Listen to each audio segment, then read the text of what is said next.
tanya ya, boleh ajukan pertanyaan kalau mau tanya apapun soal trading dan segala macam. Oke, kita mulai.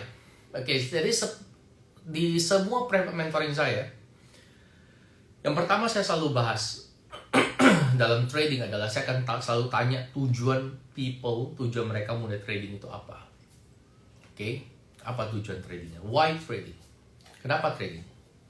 This is important. Artinya yang buat kamu mulai trading itu apa sih? Gitu. Saya perlu tahu gitu loh. Karena saya harus drive mereka di tempat yang benar. Kalau nggak bisa lanjut, nggak guna. Ya, kenapa nggak guna? Kalau mereka trading itu drive-nya adalah wealth, kekayaan. Trading itu drive-nya adalah profit. Drive-nya ingin life changing, ingin sesuatu yang misalnya jenuh dengan pekerjaan 9 to 5, oke? Bosen, pengen something yang pemasukan lebih, that is wrong. Oke, tapi jangan salah. Di media, di dunia, mereka bisa seperti itu karena dibentuk oleh media. Oke? Termasuk saya akan katakan soal keluar dari zona nyaman. Ini yang saya nggak setuju. Banyak orang mulai trading karena keluar dari zona nyaman. Oke, mungkin Anda juga seperti itu. Saya selalu bilang, kok goblok mau keluar dari zona nyaman? Keluar tuh dari zona kemalasan gitu. Keluar dari zona keterpurukan. Keluar dari zona konsolidasi, bukan dari zona kenyamanan. Jadi orang yang alasan mau keluar dari zona nyaman, saya bilang itu goblok sekali. Itu adalah sebuah pembodohan publik yang hakiki. Loh, baik-baik kerja punya kerjaan ya. Banyak orang nggak punya kerja, kamu punya kerjaan. Kamu jenuh, ya semua orang bisa jenuh dong. Kamu cari dong, kamu spice up sendiri kayak ya. Kalau kamu keluar dari zona nyaman, trading, ya, kumpul itu namanya cari mati, gitu loh, ya. Jadi banyak sekali motivator tuh pakai bahasa keluar dari zona nyaman, jujur aja, supaya mereka bisa jualan. Contohnya, buat apa? Contoh, banyak influencer trading ngomongin keluar dari zona nyaman, supaya yang denger itu, yang orang nggak paham, mau mulai trading. Coba influencer trading ngomong, udah zaman kerja aja, ngapain trading? Ya siapa yang trading? Mereka kan dibayar oleh perusahaan-perusahaan trading untuk mempromosikan trading supaya dapat klien mencoba gitu kan. Ya. Jadi penting bagi saya ngomongin kenapa mulai trading. Why you start trading? Oke, jawaban yang saya expect benar adalah Anda mulai trading itu karena Anda ingin membangun sesuatu yang Anda tidak punya sebelumnya. Contohnya, Anda bukan orang-orang yang memiliki sebuah warisan, nggak ada warisan nggak ada heritage-nya, nggak ada warisan dari orang tua atau warisan dari perusahaan-perusahaan Anda yang bisa handle, nggak ada warisan lah intinya, ngerti ya? Anda kerja 9 to 5, that's fine. Anda ingin build something, you need the skill. Kayak misalnya kalau kita kerja sama orang, skill entrepreneur sama skill kerja sama orang itu adalah dua skill berbeda. Benar ya? Orang kerja sama orang bagus, belum tentu bisa kerja sendiri. Karena ini adalah dua skill yang berbeda. Gitu loh. Nah, jadi kalau mindsetnya adalah, saya ini kerja sama orang. Kayak saya dulu, saya kerja sama orang gitu loh. Saya mau cuci piring, cuci WC, ya waktu di Australia saya mau jadi cleaning service, tukang jus, tukang buah, jual boba, kitchen hand. Kerja sama orang. Akhirnya saya di dunia FX juga, saya terjun sebagai marketing, sebagai kalau di Australia itu sebagai apa ya? Kita itu sebagai liquidity seeker. Jadi kita approach bank itu untuk deal banyak, cari klien corporate. Oke, itu mulai saya kenal dengan dunia FX. Kemudian saya pernah kerja di bank juga, ya salah satunya Bank OCBC. Saya pernah kerja di Bank Permata nggak lama. Jadi itu skill kerja sama orang. Nah, skill jadi pengusaha adalah skill berbeda. Jadi orang yang bekerja, mau sebagus apa dia kerja, mau setinggi apa levelnya, mau sampai direktur, selamanya skillnya, sorry to say, adalah skill kerja sama orang. Belum tentu bisa bangun bisnis sendiri. Karena skill bangun bisnis sendiri dan skill kerja sama orang adalah dua skill berbeda. Nah, jadi kalau orang yang mau mulai trading, mindset yang benar adalah apa? Mulai dari nol ya, orang yang mulai dari nol ya. Artinya orang yang trading itu ada dua. Olang pula ngomong. Orang yang mulai trading itu ada dua. Yang satu karena profesional, karena jalur profesional. Saya jalur profesional. Walaupun akhirnya saya jalur profesional itu akhirnya bisa mandiri trading karena alasan yang kedua ini saya sebut ya. Nah, jalur profesional karena kita kerja, job desk-nya adalah berhubungan dengan trading. Paham ya? Oke, yang kedua adalah orang-orang yang saya setuju kalau mulai dari nol itu, dia ingin membangun sesuatu, membangun skill agar dia bisa bekerja sendiri gitu. Skill entrepreneur. Gitu loh. Cuman kalau kita berpikir, saya ini kerja 9 to 5. Gimana sih saya bisa bangun skill entrepreneur saya? Kalau saya ngomong gitu. Mungkin nggak sih kita yang kerja sama orang, kita yang saat ini kita punya bisnis kecil-kecilan atau apa ya kan, kita mau bangun sebuah bisnis yang independen, kita mau bangun sebuah bisnis independen yang tidak bergantung sama siapapun. Jawabannya adalah ya trading, benar gitu loh. Nah, kita mau bangun skillnya gitu loh. Nah, tadi kalau tujuan saya mau belajar trading adalah saya ingin punya skill ini nih bro, gue ingin punya skill ini nih. Gue ingin bangun skill saya supaya ke depannya, maybe in the future, ya saya kalau nggak kerja lagi, saya punya pilihan. Saat ini bagi orang yang bekerja di kantoran atau bekerja dimanapun, bekerja sama orang, bekerja sama perusahaan, karyawan lah istilahnya, kita nggak punya pilihan. Pilihan kita nggak punya pilihan. Pilihan kita adalah, ya kalau nggak pindah ke perusahaan lain, ya dipecat, resign, tapi kita belum punya pilihan gitu. Nah, semua orang yang bekerja, karyawan, itu pengen punya pilihan gitu loh. Nah, you can have this option. That is good reason to start. That is good reason to learn trading. Oke, you pengen punya pilihan, sehingga satu hari nanti you bisa pilih, saya mau lanjut kerja, atau saya mau berwira swasta, saya punya skillnya, saya punya skill trading gitu loh. Itu alasan yang bagus untuk trading. Oke? Jadi kalau orang yang mulainya alasan seperti itu, baru akan saya terima dalam program mentoring saya.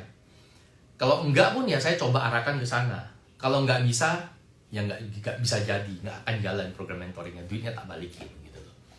Oke, karena buat saya enggak guna ngajarin orang yang dia mau trading karena drive-nya itu karena mau kaya, mau dapat cuan, ekstra sampingan, segala macam ya. Banyakan tuh apalagi ibu rumah tangga, dia ibu rumah tangga mau cari duit sampingan, duit dapurnya dipakai. Ini bukan soal duit dingin, bukan soal uang dingin, uang panas, itu nanti kita bicarain. Ini soal mindset dulu. Ya, alasan kamu mulai trading seperti apa. Penting banget buat saya. Buat orang ini bukan hal sepele karena mereka cari bisnis. Mereka marketing, mereka perlu klien. I don't need that. Okay?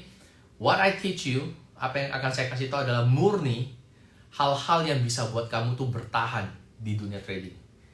If you don't follow this, saya nggak bilang saya yang terbaik di dunia ini, tapi I suffer, saya menderita, dan karena paham hal ini saya selamat. Dan hal ini kasih tahu saya adalah pengalaman dan beberapa trader-trader yang sangat profesional saat ini di bidangnya. Salah satunya adalah trader saya kenal itu, dia sekarang adalah fund manager di NAB, National Australian Bank. Oke? Itu yang pertama, alasannya, alasan kamu trading. Oke? Itu psikologi harus dapat. Oke, so if you agree to this, then trading maybe is a good start for you. Tapi kalau kamu nggak setuju sama hal ini, think again, pikir lagi gitu, pikir lagi. Karena trading is not a pretty place, bukan hal-hal yang begitu indah. Semua orang bisa hidup bahagia, 100 orang profit. Do you know, 100 orang trading, 95 orang itu loss. Alright? Yang kedua saya mau bahas. Adalah soal trading adalah bisnis. Nah, saya udah bahas ini di beberapa live saya, yang hal-hal yang ringan mengenai hal ini. Trading itu bisnis, sama persis, nggak ada beda. Makanya saya bilang, mindset yang tadi yang pertama itu penting sekali. Kenapa? Kamu kalau bangun skill, tujuan kamu adalah bangun mindset. Berarti ketika kamu belajar trading, kamu itu belajar bangun bisnis. Nah, kalau kamu tujuan adalah kaya, tujuan kamu itu mau cari duit sampingan, tujuan kamu itu mau cari duit cepet, tujuan kamu itu mau cari duit gabut, tujuan kamu itu karena kamu jenuh kerja 9 to 5, mau cari duit ekstra, mau liburan, mau beli gadget, tujuan mau cuan beli mobil, mau biaya nikah, You bukan bangun bisnis, you bangun neraka. Ya, you bangun hidup susah, serius. Ya. Jadi trading is a business maksudnya begini. Semua hal dalam trading itu toleransinya sama persis dengan bisnis. Hanya proses dan bentuknya itu kelihatan berbeda sedikit karena dia digital. Oke? Karena di digital. Di bisnis gampang. Maksudnya lebih gampang dicerna karena ada bentuk barangnya. Contoh, saya punya 100 juta. Kalau saya beli barang 50 juta, berarti saya floating 50 juta. Ya, saya floating 50 juta nih. Modal saya tinggal 50 juta, saya floating 50 juta. Paham ya? Nah, orang bilang, dia bisa nggak, kalau 50 juta nih nggak laku apa? Dia punya barangnya gitu loh. Dia punya barangnya. Nah, sekarang kita bahas lebih dalam. Kamu waktu keluarkan 50 juta beli barang ini, kamu kan punya pertimbangan bibit, bebet, bobot yang banyak. Barang ini laku atau tidak. Barang ini kalau nggak laku bisa paling rendah jualnya berapa, ya. Plan A, plan B, plan C kamu bagaimana, ini barang karakteristiknya seperti apa, kamu jelas. Itu namanya trading plan. Itu namanya trading plan. Oke? Nah, kalau kamu beli barang nggak punya trading plan, kamu beli barang karena lihat orang lain beli laku, terus kamu lihat ini bisa cuan, kamu ambil duit kamu beli, itu namanya FOMO. Ya? Ya FOMO sama seperti trading kan? Akhirnya kamu nyangkut. Orang beli, orang laku, barang kamu belum laku. Itu FOMO. Sama persis. Gitu loh. Akhirnya floating. Nah, kalau sudah floating, ini penanganannya bagaimana? Beli lagi kah? Cut loss kah? Dan segala macam seperti apa? Sama persis gitu loh. Jadi perlakuannya bisa sama persis dengan trading atau trading itu perlakuannya bisa sama persis dengan bisnis atau menjadi judi di tengah-tengah. Ini faktor penting untuk floating. Banyak perusahaan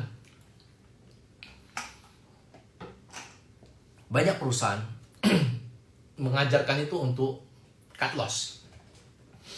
Nah, saya bicarakan adalah sensitif. Bisa diterima, bisa enggak. Tapi saya ngomong apa adanya. Menurut saya, kalau bagi Anda salah, I'm sorry, no hard feeling, oke? Saya nggak paksain opinion kepada Anda.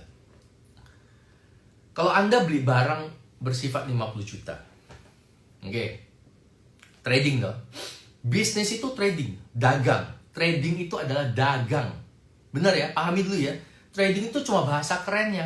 Bahasa Indonesia yang asli adalah dagang, jual beli, dagang, betul. Kayak di pasar-pasar gitulah. Jadi di pasar-pasar itu semuanya trading. Nah, kini toko daging super itu trading, ya. Anda jualan masker trading, cuma bahasanya kayak soknya keren, oh kamu trading ya gitu loh. Padahal dagang, trading itu adalah dagang gitu loh, ya. Oke, kalau kamu beli barang worth modal 50 juta saya tanya. Kamu cut loss gak? Rugi berapa kamu cut loss? Apa yang dimaksud dengan cut loss? Dalam circumstances apa? Circumstances apa? Dalam kondisi seperti apa kamu cut loss? Apa dalam kondisi segampang break support, break resistance terus kamu cut loss? Ayo. Kalau jawabannya kamu cut loss, kemudian bagaimana dengan toko-toko misalnya saya tanya toko-toko komputer ya, kita bersuntung buat toko komputer di Glodok misalnya, di Glodok ya, di Jakarta. Kamu ke sana besok yang tinggal di Jakarta. Kamu coba cek barang-barang yang keluaran 10 tahun lalu, 5 tahun lalu masih ada nggak? Masih ada nggak? Kamu cek deh misalnya, bro, gua mau beli dong VGA 1050 Ti. 1050 Ti itu keluarnya udah 10 tahun yang lalu. Masih ada nggak barangnya? Gua jamin masih ada. Masih ada dan harganya masih baru, kotaknya masih baru, garansinya masih ada. Kok nggak di cut loss? Seharusnya dibuang dong. Ayo loh.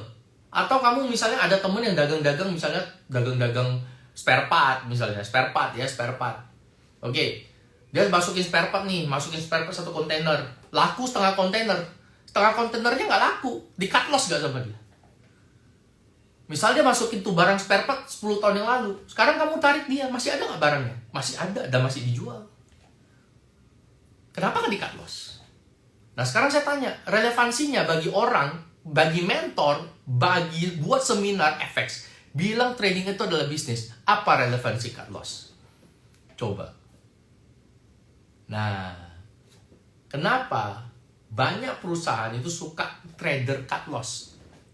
Saya kasih tahu, perusahaan-perusahaan trading, pialang-pialang trading, suka tradernya cut loss. Mereka nggak suka orang-orang akumulasi. Coba kamu tanya, sekelas George Soros kamu cek ya, sekelas Warren Buffett, sekelas misalnya Lo Keng Hong, beli saham 1,4 miliar waktu tahun 90-an. Nggak naik, langsung naik juga. Ada nggak saham yang dia cut loss? Saham orang-orang yang betul-betul trading, mereka cut loss gak buat bisnis? Pernah nggak sih kepikiran? They don't actually cut loss. But how? They cover their losses. Alright? Jadi perusahaan tuh suka tradernya cut loss. Salah nggak bro cut loss? Nggak salah. Itu bagian dari strategi. Tapi kamu harus paham dulu analoginya. Saya bukan bilang cut loss itu jelek ya. Tergantung strategi masing-masing. Oh jadi kalau dibiarin loss dong. Ya kalau lot kamu besar, kamu bukan bertrading, kamu berjudi. Orang yang cut loss itu adalah orang-orang spekulatif. Dalam bisnis tidak ada istilah cut loss. Nggak ada. Kecuali dia itu spekulatif. Dia spekulatif. Dari awal sifat bisnisnya itu dia spekulatif. Contoh saya kasih tahu. Misalnya kamu dan saya yang saya nggak tahu banyak orang di sini. Ya. Nanti saya jelasin. Ini saya ngomong dulu. Tanpa cut loss akumulasi, saya jelasin dulu. Ini misalnya saya sama kamu bisnis nih, Pak Riki. Oke, Pak Riki kita bisnis. Bisnis lucu-lucuan. Si Riki keluar modal, dia orang sultan kan. Oke, berapa Lex? Gopek 500 juta, oke lah 500 juta, oke lucu-lucu lah. Yang penting kita buat lucu-lucu ya. Ya lucu-lucu. Jalan-jalan, gak jalan ya sudah. Ya. Nah itu di cut loss sama dia. Karena ini bukan bisnis untuk menghidupi rumah tangga. Bedakan mana bisnis dijalankan untuk menghidupi rumah tangga, untuk asap dapur mengepul, sama bisnis lucu-lucuan. Beda. Oke? FX margin trading kok, pakai leverage. Gimana bagusnya tanpa cut loss akumulasi capital terbatas? Capital terbatas itu tergantung kamu. Sekarang saya ngomong, mungkin nggak kamu kalau masuk $1.000 buka 0,01 buy? Bisa loss nggak? Bisa loss gak? Mau akumulasi bisa loss gak? Oh bisa bro, kalau akumulasi tepat bisa loss gak? Something like that. Margin trading itu dikasih ke Anda, tapi bukan paksa Anda pakai. Loh, margin trading dikasih tahu, oke, satu lot kamu dikasih margin misalnya 1:100. Artinya adalah kamu kalau misalnya dana 1.000 bisa pencet satu lot, kan gitu kan? Bisa pencet satu lot. Satu lot itu bisa artinya 100.000 US, oke? 100.000 US. Nah sekarang kan tergantung kamu. Marginnya ada tapi kamu mau abuse margin atau memanfaatkan margin, that's up to you. Pialang nggak pernah paksa kamu untuk ngikutin margin dia. Pialang lokal misalnya 1:100. Alright? Kasih ke orang yang nggak ngerti. Masuk $1.000. Ya masuk, buka akun $1.000. Pencet satu lot, ya mati. Ya mati loh. Kapital terbatas, ya iya, kalkulasi lotnya dia nggak ngerti. Ada juga orang trading di yang lokal, buka $100.000, pencet 0,1 lot, mati nggak? Nggak bakal mati, yo kapitalnya terbatas, kapitalnya besar. Makanya saya bilang, pahami dulu trading, yang mana kamu kejar. Saya pernah ngomong di laga sebelumnya, trading is not about profit, alright? You learn trading bukan about profit. Nah ini pertanyaan kamu adalah kamu trading mengejar profit. Sementara dari awal saya tanya, trading itu saya ngomong adalah ilmunya. Bagaimana mengelola dana di dunia FX. Ilmunya seperti apa gitu, yang benar seperti apa.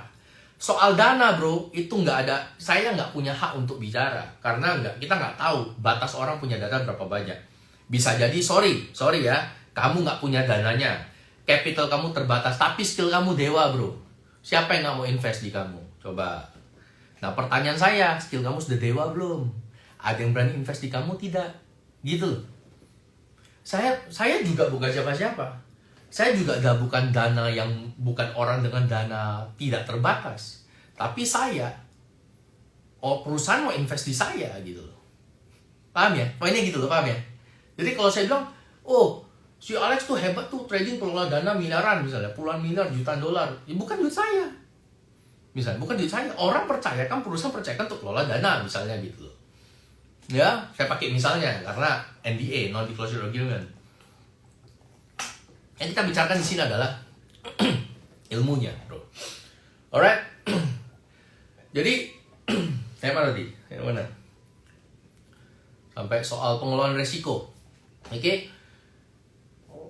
Jadi di bisnis, bisa jadi, trading itu bisa jadi bisnis atau tidak, itu beda tipis. Nah, kita bahas soal cut loss tadi.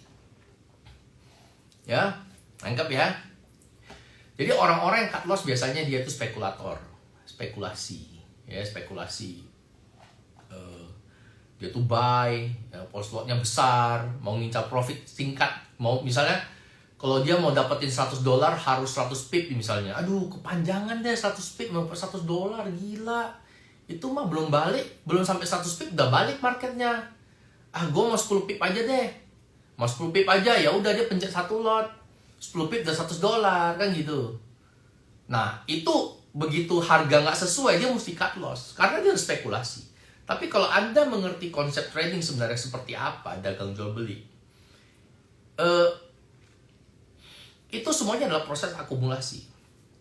Ya, proses akumulasi bagaimana mengelola akunana waktu Anda profit harus seperti apa dan waktu Anda loss seperti apa. Alright, this brings us to the third point. Poin ketiga. Dalam trading, kita itu akan lebih banyak salah daripada benar. Orang mau sejago apapun, dia akan lebih banyak salah daripada benar. Ya. So, poinnya adalah bagaimana bermain, memaksimalkan rasio waktu kamu benar, dan mengecilkan rasio waktu kamu salah. Itu triknya. Alright? Di bisnis juga sama. Artinya, kalau Anda lihat misalnya, orang banyak sering tanya saya, bro, cerita dong, kamu itu dulu bisnis gimana? Kamu trading gimana, jatuh bangunnya seperti apa? Saya bilang, saya bukan nggak mau cerita, tapi itu bukan sesuatu hal yang perlu dibanggakan, gue bilang loh.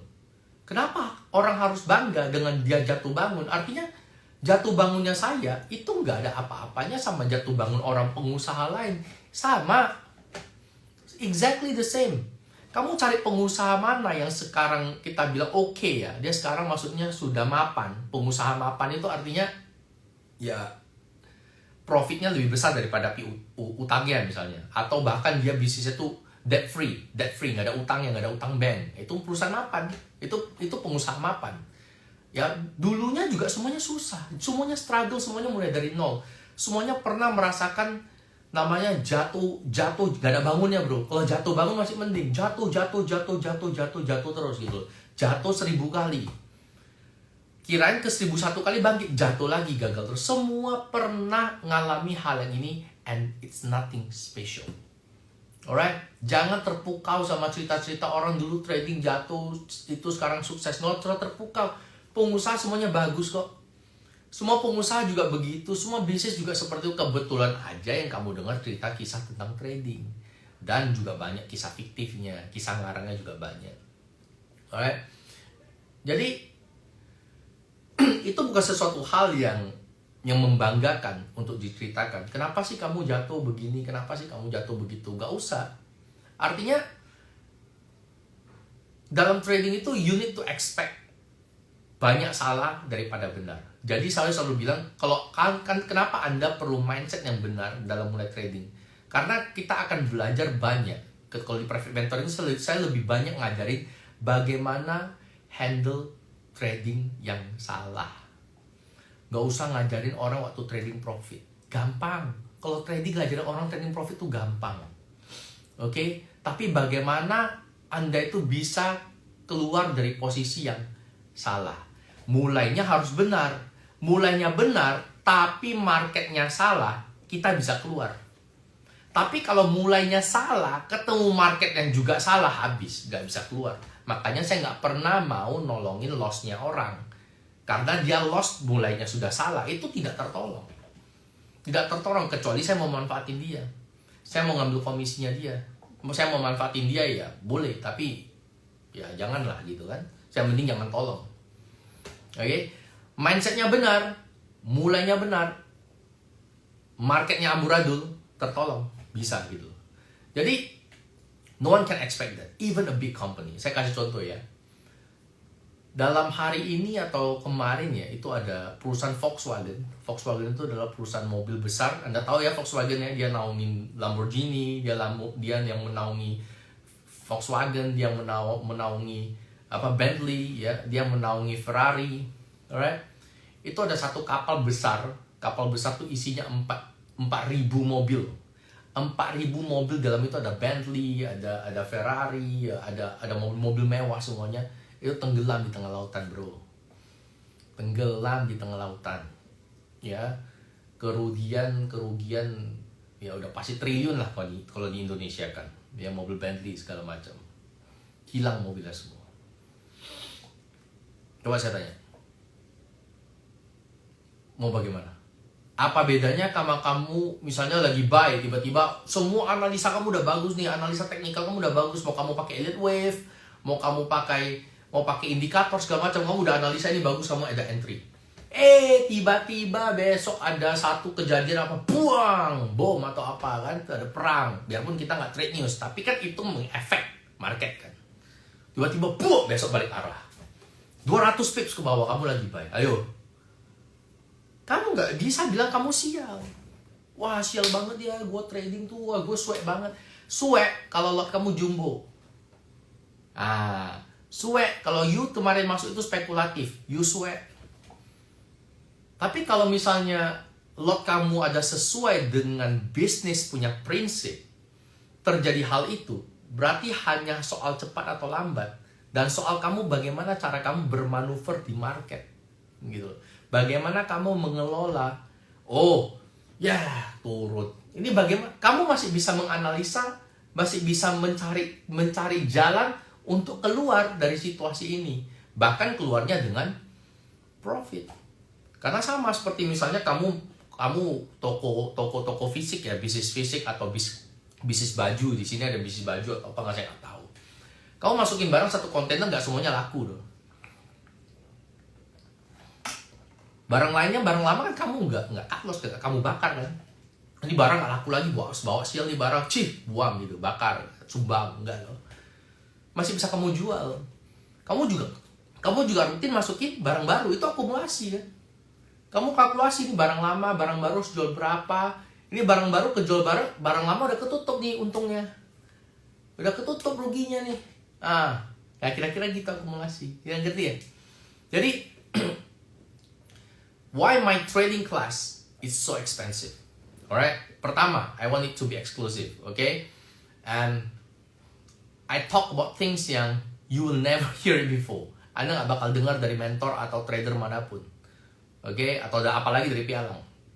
Tapi today saya sharing aja gitu. I mean, I see the needs, dan ya soal kayak orang mau hargain orang enggak ya, saya pikir saya sharing lah. Tujuan saya mau bantu orang, tapi saya bisa make sure if you don't understand this and you trade without understand what I'm going to say tonight,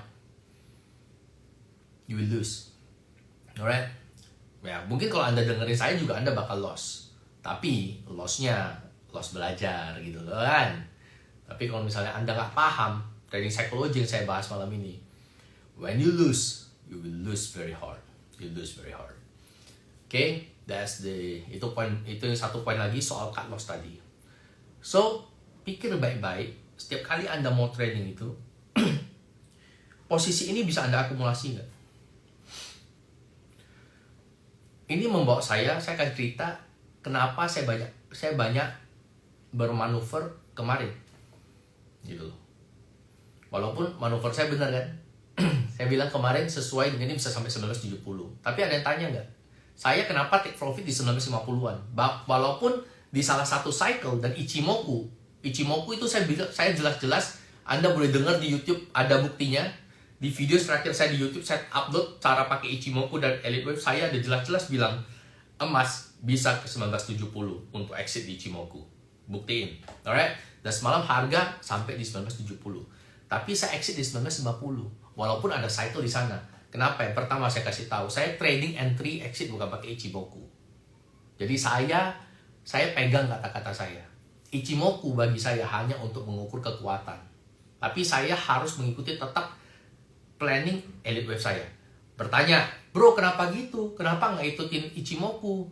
Kalau saya ikuti Ichimoku, oke, saya berarti betray perhitungan elite wave saya. Ada possible dia ini sudah C, gitu. Karena C itu bisa di level 1, bisa di level 1272, kan betul ya? Dan Ichimoku adalah indikator. Sifat indikator adalah delay.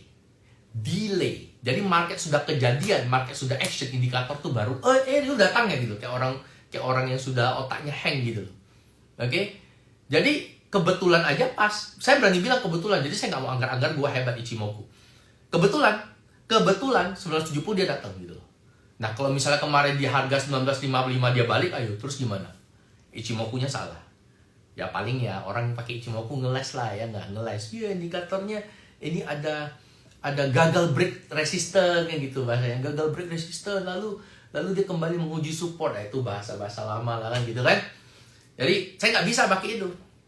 Saya nggak bisa pakai Ichimoku karena saya nggak mau bacot-bacot kayak gitu. Jadi saya ikutin plan elite wave saya. Alright, dan saya lompat-lompat cycle, buy sell, ikutin dari cycle A, cycle B, cycle A, cycle B, cycle A, cycle B. Oke. Walaupun saya selalu bilang saya lebih nyaman di komoditas itu buy. Bener, saya lebih nyaman buy. Karena komoditas itu cenderung naik, kan begitu kan? Tapi dari semua cycle saya udah bongkar, saya udah lihat segala macam, saya udah stress test berkali-kali. Alright. Ini kelihatan banget seperti ABC. Saya nggak bisa gitu. Semua ilmu yang saya kerahkan, saya belajar elite wave mengatakan ini adalah ABC gitu. Empatnya belum kelar. Kira-kira begitu kan? Kira-kira begitu. Jadi ya saya ikutin insting trader saya. Dan saya lebih nyaman kalau saya mau masuk sell, saya mau akumulasi. Gitu kira-kira. Gitu. Karena prinsip saya begini, kalau dia mau turun, harusnya ABC-nya udah kelar dari kemarin-kemarin. Tapi ini enggak, dia prosesnya berlarut-larut seperti membentuk B yang baru sebelum ke C. Dan B yang baru ini ada di 6970. Bahkan mau naik 880 terserah lah gitu loh. Dan impossible, if they want to go to 2000, waktu perang meledak, katakan perang efek besar, sudah pergi seharusnya kan. So, whatever it is, kedepannya kita nggak tahu. Kita nggak bisa tebak. Ya. Tapi setiap saya mau masuk posisi, saya selalu mikir, saya bersedia nggak untuk akumulasi di posisi ini? Ya, hitung possibility-nya. Kalau saya harus akumulasi di posisi ini, saya harus akumulasi berapa jauh? Terutama untuk orang-orang yang biasanya buy on high. Ya, beli di pucuk. Ya, Anda harus pertimbangkan, Anda mampu akumulasi nggak di posisi ini kalau Anda rugi? Oke, relevansinya dengan bisnis adalah, misalnya Anda jualan, misalnya dulu orang jual alkes ya, alat kesehatan atau masker medis segala macam, atau barang-barang yang lagi hype.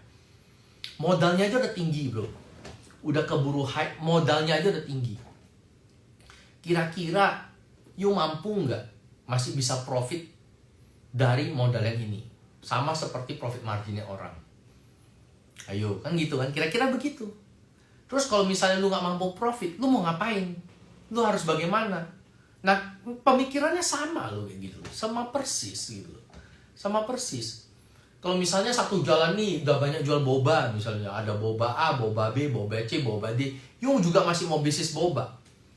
Karena you lihat boba di mana-mana, antrinya panjang sekali. You juga mau bisnis boba. Kalau you cuma terjun karena you tergiur dengan iming-iming bisnis boba, ditawarin orang, katanya ROI sebulan bisa berapa, itu kan marketing. Nyatanya apakah sama seperti itu? Kan belum tentu. You terjun kemudian mandek, ya rugi, ya salah lu. Ya, seharusnya Anda pikir dulu.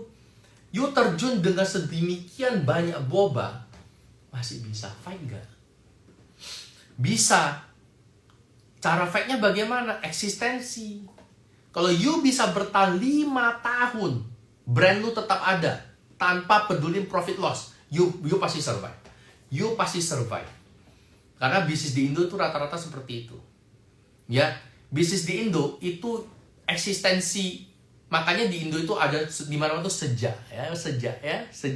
Mau makanan yang gak enak, kalau sejaknya lama udah pasti enak pada rame.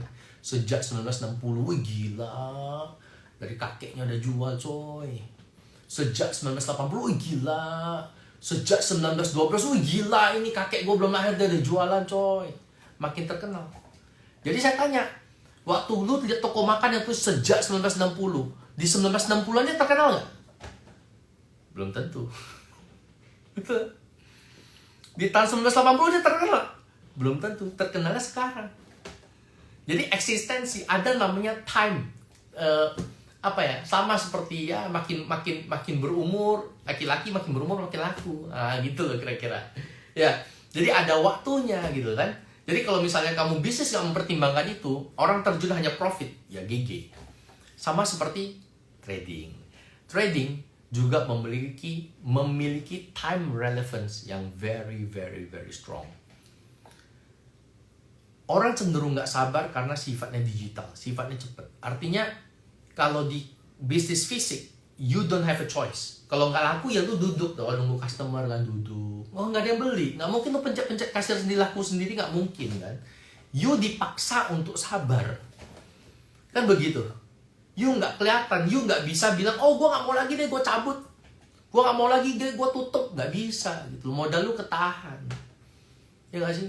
Modal lu ketahan di inventory, modal lu ketahan di alat-alat yang untuk dapur segala macam gitu. Modal lu ketahan di renovasi.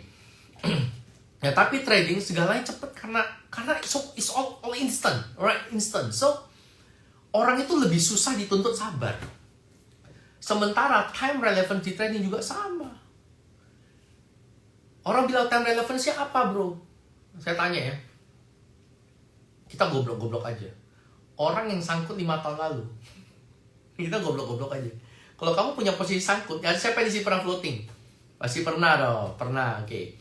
Saya mau tanya, kamu floating terakhir berapa tahun yang lalu? Ada nggak 5 tahun yang lalu? Ada, oke. Coba kira-kira hari ini balik nggak harganya? Saya nggak mau tahu profit loss itu dulu. Profit berapa, lot berapa, saya nggak tanya berapa lot. Balik nggak harganya?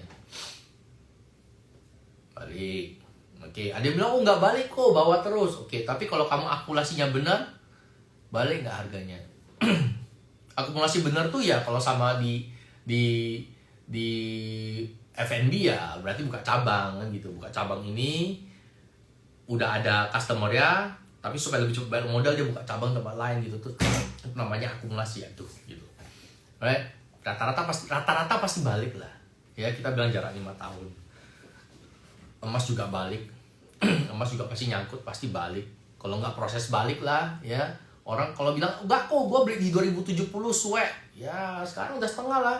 Tapi kalau waktu di 1400, 1500, 1600 nggak akumulasi, ya berarti you nggak punya trading plan. Berarti lu buka itu ngapain kan begitu. Nggak mungkin dong you nyangkut di 2070 terus lu nggak ngapa-ngapain gitu kan. Jadi time relevance in trading is very very very strong. So makanya Samu sering bilang orang trading is a waiting game. That is not entirely true. Oke, bukan trading aja, everything is waiting game. Semuanya nggak ada instan, semuanya nunggu. Ya apapun itu nunggu, bro. Kerja juga waiting game loh. Kamu tuh mesti sabar, karirnya dari bawah. Ya, kamu bisnis juga waiting game. Ya, kamu bisnis harus sabar ada pembeli, sabar brandmu naik, sabar orang kenal brand produkmu terus melakukan ya. Kamu mau apapun semua waiting game. Kamu mau ibu rumah tangga, punya anak juga waiting game, nggak bisa dipaksa anak itu lahir besoknya langsung ngobrol mama, besok ngerti 1 2 3 jadi sarjana, nggak bisa. Semua ada prosesnya.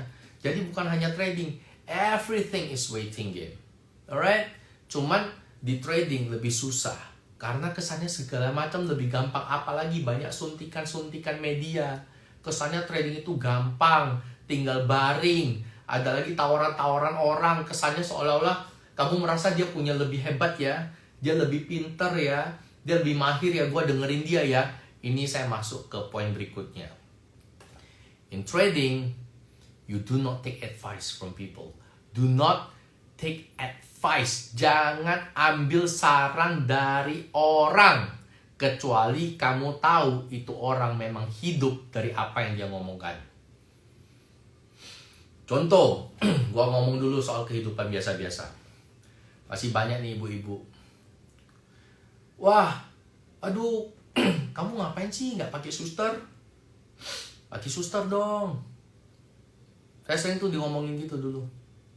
Gue sering ngomongin itu sama teman-teman orang, ya, lu pakai suster dong. Ngapain lu nggak pakai suster, jaga sendiri, gila lu. Mana kerjaan, anak lu manja sama lu, bau tangan. Umumnya orang yang ngomong seperti itu adalah orang yang tidak mampu jaga anak sendiri. Dia pakai suster. Bener ya? Biasanya ngomong gitu. Saya bukan diskriminatif, tapi biasanya seperti itu. Misalnya kedua, laki-laki sama laki-laki, suami-suami. Wih gila, bini lu udah suruh pulang. Ah, ngapain segini dengerin bini? Zaman sekarang mah nggak laku dengerin bini. Duh, lu ikutin advice gua sama bini. Coba ngomong gini. Advice dia, apakah rumah tangga dia adalah rumah tangga paling bahagia? Kalau rumah tangga dia adalah rumah tangga paling bahagia, you boleh dengerin dia. Paham ya? Contoh dua tadi sangat relevan. Paham ya? Oh, kamu tuh besarin anak harus begini. Kamu kalau orang kasih kamu advice ini, anaknya juga masih kecil-kecil. Makanya kalau saya dengar advice soal anak, saya tuh dengerin orang tua. Dengerin nenek. Itu nggak bakal salah. Kenapa? Ya, yang neneknya besarin orang tua saya besarin saya. Udah terbukti gitu loh. Udah terbukti. Ngapain dengerin kawan yang anaknya juga masih 2-3 tahun? Ya, jadi be careful who you take advice from. Karena kenapa? Itu bisa mempengaruhi Anda secara psikologi. Ya, saya pernah baca soal satu artikel bagus. Misalnya orang tanya, dia tuh happy dengan hidupnya, kan? Happy aja dengan hidupnya. Gaji, misalnya kita bilang gaji UMR lah, gaji UMR 3 juta, 4 juta. Oke, istrinya juga happy aja. Istrinya bisa jadi happy nggak happy tergantung dari dia take advice dari siapa. Ya, kalau bisa dia ketemu temen yang salah, temennya ngomongin, gaji segitu emangnya cukup? Dia masuk ke saring, dia ambil dari happy bisa jadi unhappy. Wah, iya ya, nggak cukup ya. Mulai. Padahal they were fine. Makanya saya bilang kebahagiaan itu adalah mindset, bukan harta. Apa relevannya Pak dengan trading? Sama. Dalam trading yang saya mau Anda pahami, dalam psikologi, ini sangat penting. Hati-hati Anda mengambil saran, menerima saran, apalagi soal trading, soal buka posisi dan segala macam. Orang menyarankan Anda trading for living, sukses dari trading. You lihat hidupnya. Alright, kalau dia itu adalah marketing, dia tuh marketing perusahaan, masuk akal nggak? Ya, apa bedanya sama tadi? Dia suruh saya, kamu jangan gendong anak, nanti anaknya bau tangan. Biasanya orang seperti itu adalah dia nggak pernah gendong anak. Ya, nothing's wrong with that. I think nothing's wrong. Ibu saya bilang, gua dulu ya digendong sampai umur berapa? Sekarang gua nggak minta gendong. I turn out fine. Saya sampai SMA disuapin makan. Masih suka, saya pulang SMA dulu masih suka minta disuapin sama ibu saya. Nggak ada malunya. Itu is normal, is mother and son. I'm turning out fine. Orang yang ngomong gitu ya, mungkin ya, hati-hati. Banyak orang kasih saran bukan karena mereka baik, karena mereka mau jerumusin kamu. Jadi sama di trading juga sama. Be careful who you take advice from. Makanya saya selalu bilang, saya juga bisa nipu kalian. Makanya saya selalu bilang, analisa yang saya pakai jangan dijadikan signal. Bukan karena saya takut kalian profit, tapi supaya kalian belajar mengelola semua informasi yang masuk. Harus ada due diligence-nya, harus ada kerjaan PR-nya. Do your homework. Oke, belajar menyaring semua analisa yang masuk. Orang ngomong ini bisa naik loh, ini perang, bisa meledak, begitu-begitu. You lihat, you pikir dengan baik. Who can predict the market? No fucking one. No one. Jadi kalau you meet people and he looks so confident talking about what's going to happen with market, you look at him. Who the fuck are you? It's the truth. Ya nggak sih? Kalau orang besok perang yang market bisa open gap, bisa begini, bisa cicuk, kayaknya Rusia mau lebih hebat dari Bang Luhut lah aku ini kan. Lebih hebat dari Ibu Sri Mulyani lah. Masih lebih hebat dari Bapak Prabowo ini ngomongnya. Lebih tahu dia kan. Presiden, kurasa si Putin aja belum kepikiran. Kita udah bisa bahas kan gitu. Banyak orang kayak gitu. Ya enggak? Di dalam dunia trading, lebih banyak orang jago beropini. Jago banget beropini. Yang lucunya, saya dapat satu DM. Saya nggak spill namanya. Tapi, saya kurang suka. Saya lihat profilnya, dia adalah seorang, profilnya dia ngajak orang trading. Alright? Profilnya dia ngajak orang trading. Instagramnya head on abis, mewah bagus, top jos, ngajak orang trading. Kalau you mau trading forex, DM gua. Mau trading forex, DM gua. Berarti dia ngajak orang trading, dia adalah seorang mentor. Paham ya? Karena dia mau ngajarin orang trading forex. Jadi beberapa hari ini, beberapa minggu itu dia sibuk DM saya. Bro, Mas bisa turun gak? Besok Mas mau kemana? Menurut bro, Mas mau gimana? Analisa bro, Mas mau sell ya? Lihat gak betapa bahayanya? Alright? This is really dangerous. Dia mentor trading bro. Trading perusahaan mana saya nggak tanya, saya cuma lihat doang. Oke? Wah, profil sih mantep ya. Ada duit segepok segala macam, top. Orang mau trading forex DM dia, orang mau trading tanya dia, berarti dia mentor. Tapi dia tanyain analisa saya, dia mengartikan analisa sebagai signal. Dia tanya, bro berarti open market boleh sell ya? He doesn't have his own analysis. Dia pakai analisa saya. Ketemu kebetulan analisa saya rasa saya cukup pede dengan analisa saya. Alright? Problemnya bukan analisa saya benar apa enggak. Problemnya bukan di sana. Ya, problem bukan di sana. Problemnya adalah ini mentor, dia pakai analisa orang untuk dikasih ke murid-muridnya. Gus. Ya, murid-muridnya ya, saya nggak usah cari muka. Ini analisa saya segala macam. Ya, itu nggak usah lah. Dia juga bisa gambar ulang, bener nggak sih? Saya kan tampilin semua. Orang bisa gambar ulang. Saya tahu kok banyak banget orang follow saya.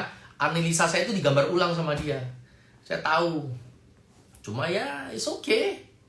People has their own way. Poin saya adalah, it's dangerous.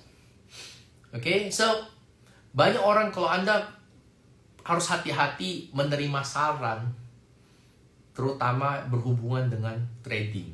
Okay, wherever you are, do your homework. Okay, do your homework. Orang bilang besok mau meledak ini, mau perang dunia ketiga, do your homework. Bener nggak? Selihai itukah? Separah itukah? Dulu awal COVID itu saya masih ingat, semua orang bilang itu, wah udah habis Indonesia.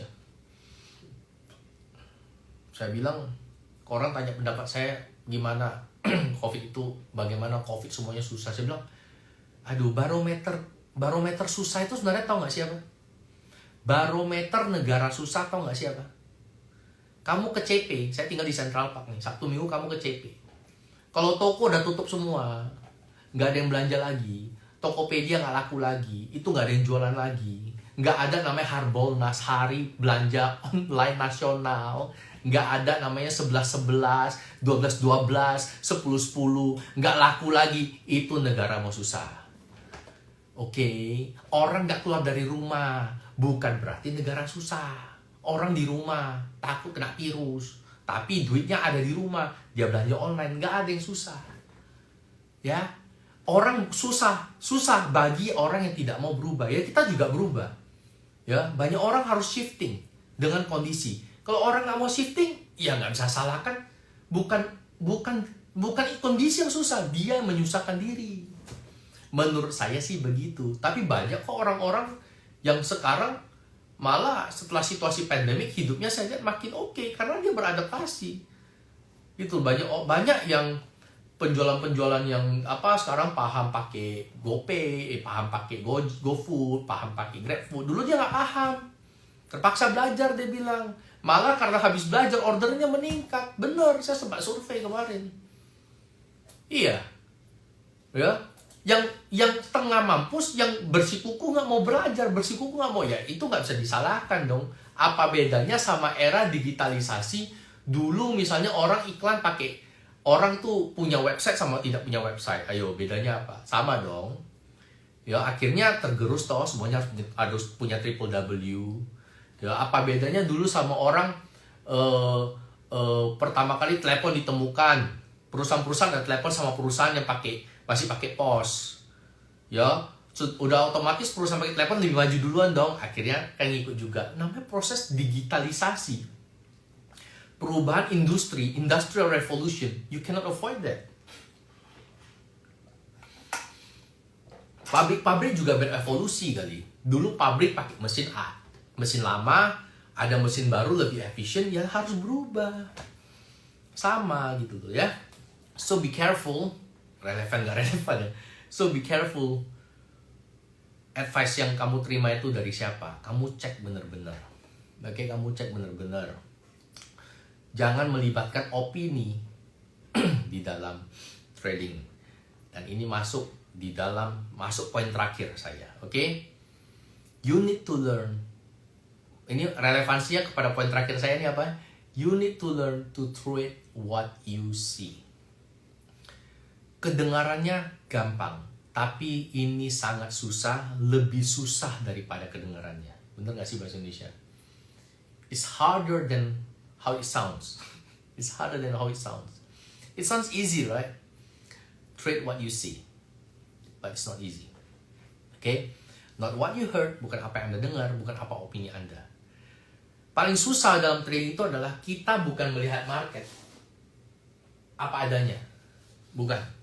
Kita sering melihat market itu apa adanya kalau belum ada posisi. Bahkan bahayanya orang belum ada posisi, dia pengen buy. Market itu dia kelihatannya, dia cuma bisa kelihatan peluang buy. Paham ya poin saya?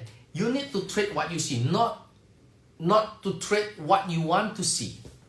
Orang kalau lagi floating sell, dia sell, harga berarti naik ya, dia lagi floating sell.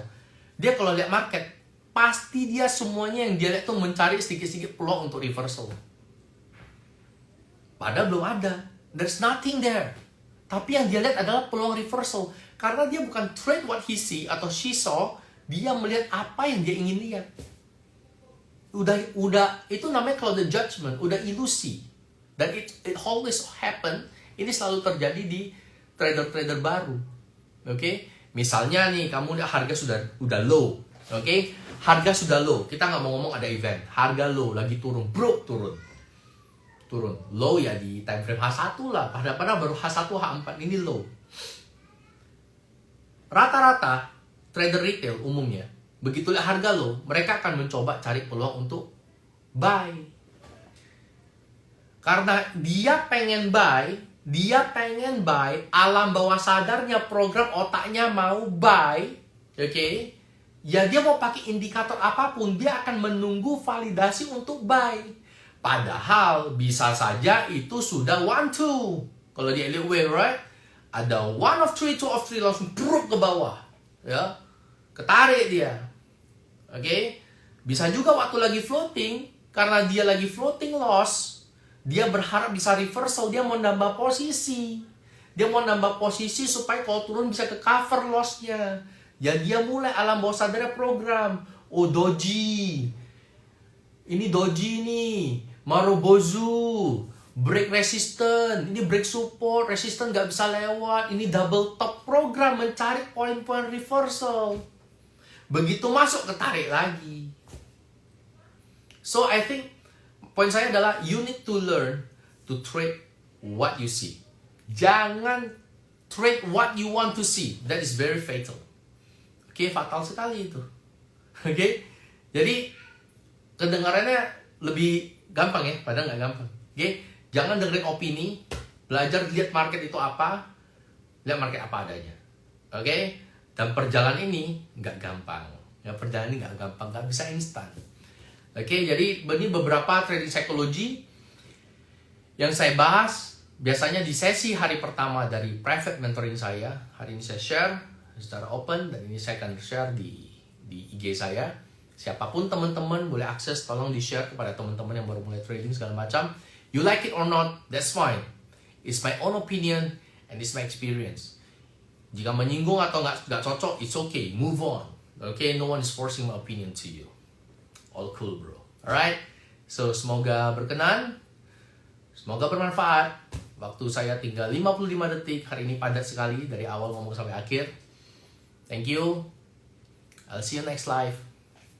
Bye-bye.